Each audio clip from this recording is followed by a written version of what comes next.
Welcome back to the Becoming MindStrong podcast.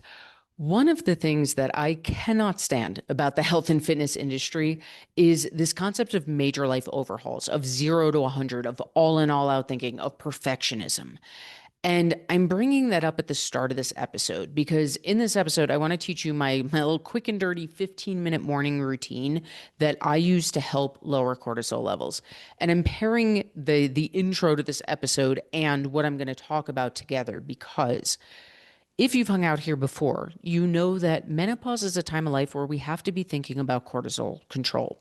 It's a stage of life where, as our estrogen drops, our cortisol spikes. So we say our cortisol resilience goes down. In our 20s and 30s, we could get away with undereating, overexercising, overworking, putting everyone else before us, not sleeping enough, all the things that most of us have done all our lives. We were fine. We could get away with it. In menopause, as our biology changes, as that estrogen drops, as that cortisol naturally spikes, as our cortisol resilience goes down, if we want to be successful at weight loss, if we want to take care of our overall health, we have to be thinking of ways to lower cortisol. Now, we all know a lot of the ways that we can lower cortisol. I've done past episodes on it. If we just think common sense, right? Deep breathing, meditation, putting our feet in the grass, all these things, it is true, they lower cortisol. And I believe in human psychology. I believe that humans are pleasure seeking creatures because that's what human nature and human psychology state. So, yes, in an ideal world, we would get up, we would meditate for a half hour, we would put our feet in the grass, we would sing kumbaya to our neighbor, and we would give hugs all around. And life doesn't actually work that way, right? Most of us get up, we're already stressed that we're running late because we hit snooze too many times. We grab a cup of coffee, we get in front of our computer or jump in our car, and boom, our day has started. So I'm prefacing this episode because what I'm going to share with you, my 15-minute routine, it is not the be all end all. It is not the magic pill. It is not to say you have to copy this verbatim. But the concept behind it is that I have days that are very packed, like all of us, right? I work very long hours. I have puppies to take care of. I don't have kids to take care of. Somehow the puppies take up a lot of time and effort. I go to the gym most days. My partner and I try to make dinner together at night. Like all of us, we have jam-packed days. So what I am not going to do is that full morning routine of kumbaya and feet in the grass. So I'm sharing this routine today, again, not for it to be the be all end all, do this and your life will change, but to show you that it's about baby steps. It's about momentum.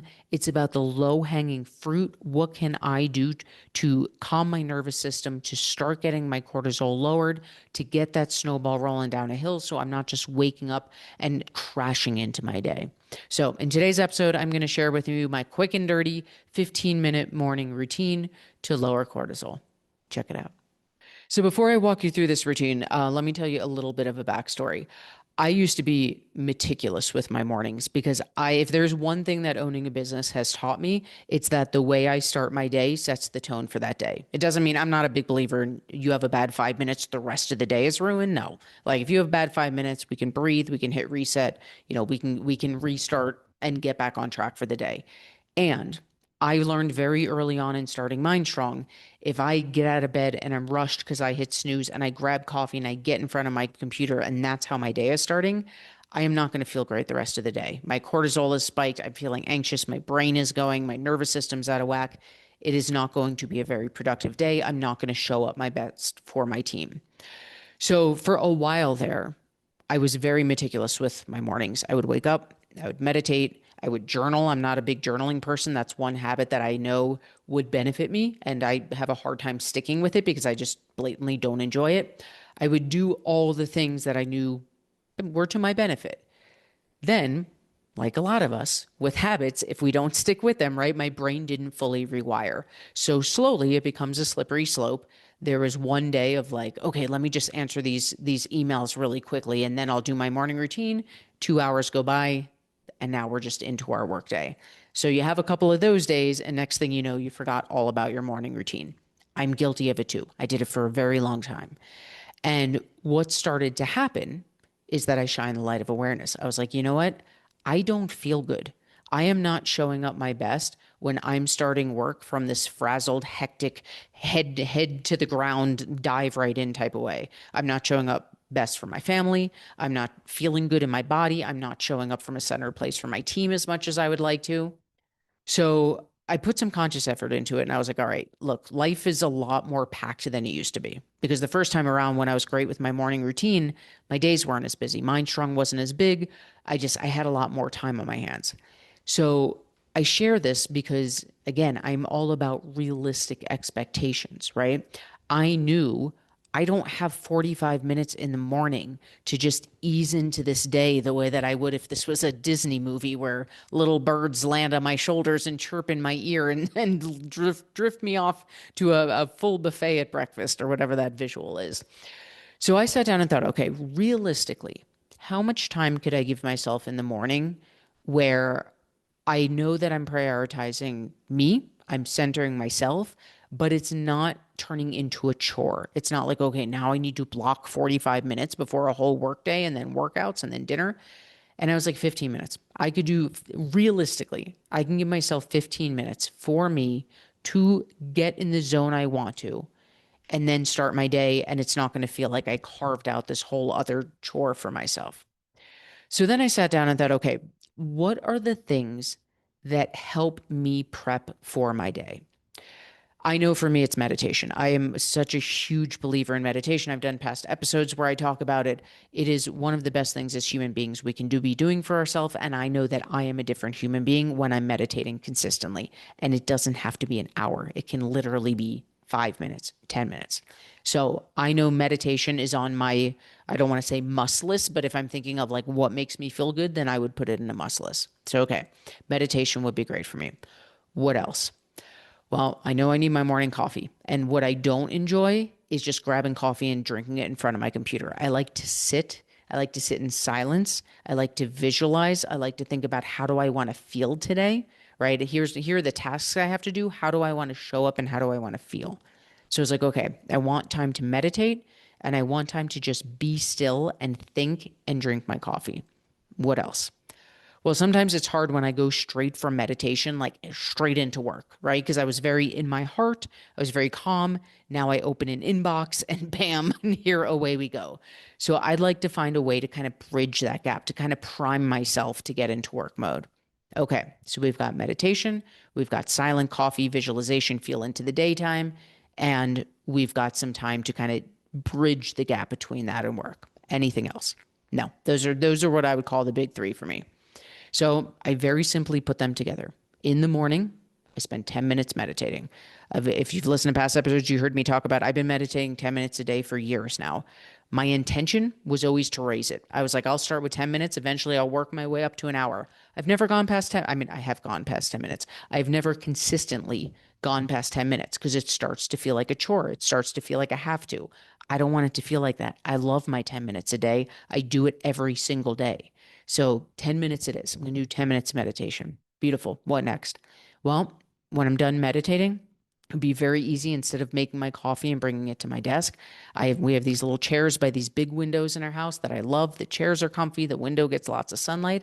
I'm just going to sit there and I'm going to have the puppies by my feet. Sometimes they both try to jump on the chair with me. It's ridiculous and adorable. And I'm just going to sit in silence. No phone. My phone stays in the other room through all of this. That's been key, right? The second we open our phones, our brain starts going. So I don't touch my phone. I don't open it. I'm just going to check this one thing. Nope. It's in the other room. I'm going to sit in this chair. I'm going to drink my coffee. I'm going to think about what do I have to do coming up? More importantly, how do I want to feel going into that? Real quickly, we've been talking a lot about cortisol in today's episode, so I want to give you a free guide that you can use to go along with this episode. If you go to www.mindstrongfitness.com/cortisol-checklist, again, it's cortisol-checklist, or just use the link in the show notes below. It'll give you a free copy to my cortisol checklist where we go through what are some cortisol reducing activities that I can add in, what are some cortisol raising activities that I could take out. Let's get back to the show. So I've done my 10 minutes meditation. I've sat in my chair while I drank my coffee. Then I have to take the dogs for the walk in the morning. That's part of my responsibility. My partner goes to the gym in the morning. I go to the gym in the evening most days. My job in the morning is to take the dogs out. And I want to bridge that gap before I get into work. So what I started doing is I'd pop my headphones on while I'm walking the pups and I'd put on a podcast. I have some favorite business podcast episodes where it gets me primed, it gets me in a business mindset, I get motivation, I get inspiration, I get ideas. So by the time I've come back from the puppy walk that I have to do anyway, now my brain is in not just work mode thrown in with the wolves, but it's in inspired work mode. So by the time we're back from our puppy walk, now I'm sitting at my desk. Now I'm working and I've been primed where I'm in my heart. I'm centered. I visualize my day. I've gotten inspiration around work and now I'm starting my day. That whole thing, I'm calling it my 15-minute routine. If I'm meditating for 10 of it, it might be a little bit longer than that because obviously a puppy walk. But realistically, the time I'm spending there, it is not large in the course of my day.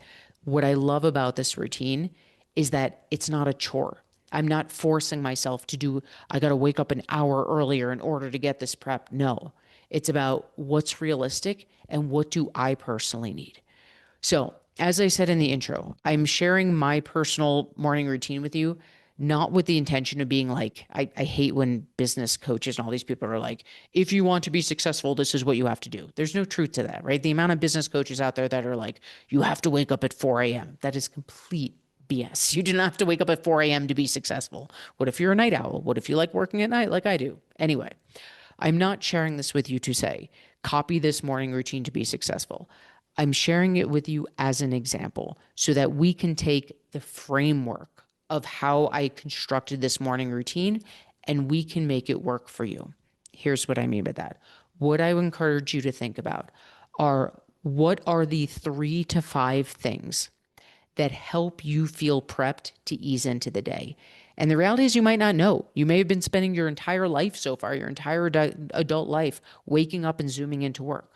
But if you can take some time, wave your magic dumbbell, play a game, doesn't mean you're locking this in, doesn't mean you're committing to doing it, right? Nobody's setting a goal or an intention here.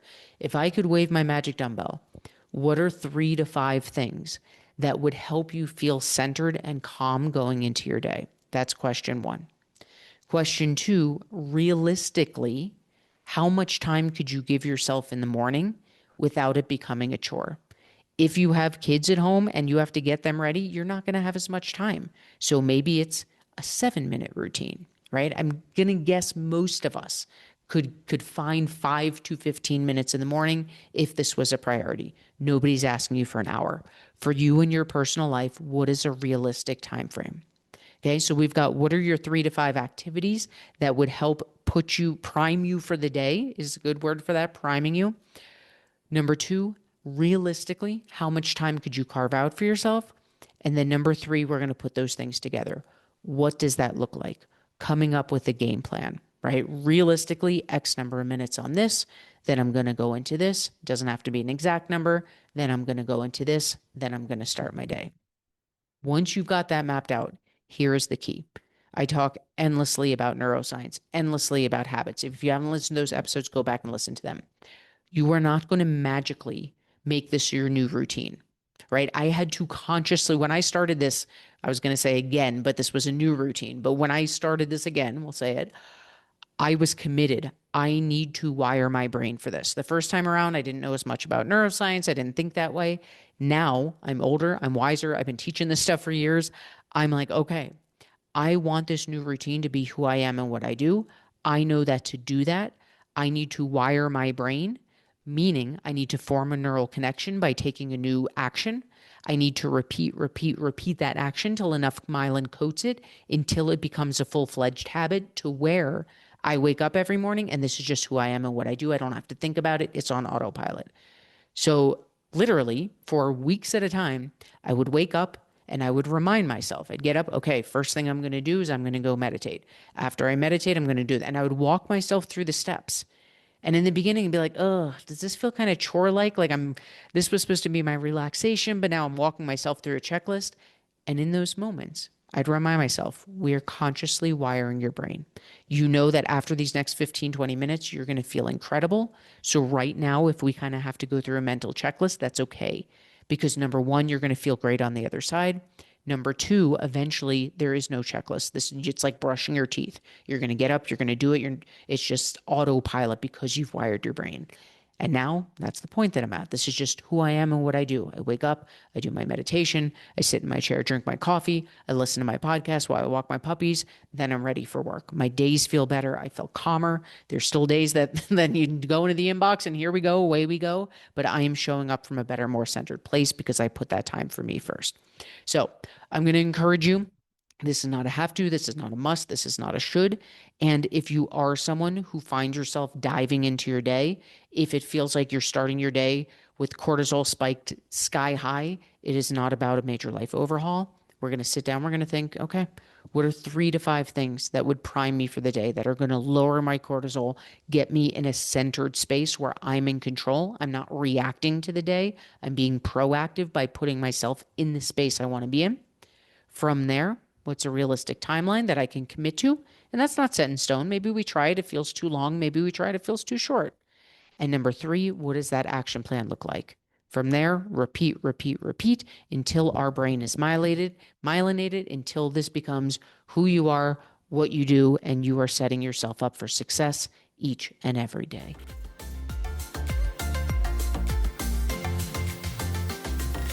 For more information on MindStrong Fitness or to apply for a free one-to-one strategy session with my incredible all-female team, visit www.mindstrongfitness.com.